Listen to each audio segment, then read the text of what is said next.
আজ আমরা দুই বান্ধবী মিলে একটু বেরু বেরু করতে গেলাম। অনেকদিন ধরে যাবো যাবো ভাবছি, তো আজকে বেরিয়ে পড়লাম। কাজের চাপে বান্ধবীর সাথে দেখা আমার খুব কম হয়। আজ যে পথ দিয়ে হাঁটছি তার দুই পাশে শুধু সবুজ আর সবুজ। আমাদের এখানে আলুর চাষ খুব ভালো হয়। আলুর পাশাপাশি সব রকম সবজির চাষ করা হয়, যেমন সিম। আর এই যে ফাঁকা জমিটা দেখতে পাচ্ছ, এখানে আলু তোলার কাজ শেষ হয়ে গেছে। এই রাস্তার দুপাশে কাশ গাছগুলো কাটা হয়ে গেছে। আমি আগে আগে চলছি, বান্ধবী পিছনে পড়ে গেছে।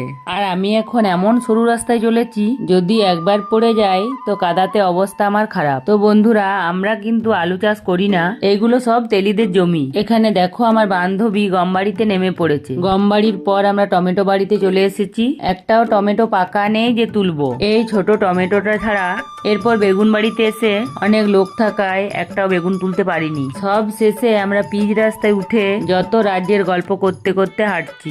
আমি আমার বান্ধবীকে জিজ্ঞাসা করলাম এই পুকুরে মাছ আছে কিনা। সে বলল চলো তাহলে জাল ফেলে দেখি, যদি সত্যি মাছ থাকে তাহলে তুমি আমি মিলে মাছ ধরে তবেই বাড়ি যাব। আমরা এমন একটা গ্রামে এসেছি যেখানে শুধু একতলা বাড়ি, দুতলা বাড়ি করার নিয়ম নেই। এই গ্রামটির নাম যদি কেউ জানো তাহলে অবশ্যই কমেন্ট করে জানিও। আজকের ভিডিওটা এতটাই পর্যন্ত। আমার এই মিনি ভ্লগটি ভালো লাগলে একটি লাইক করে দিও। সবাই সুস্থ থেকো, দেখা হচ্ছে অন্য একটি ভিডিওতে।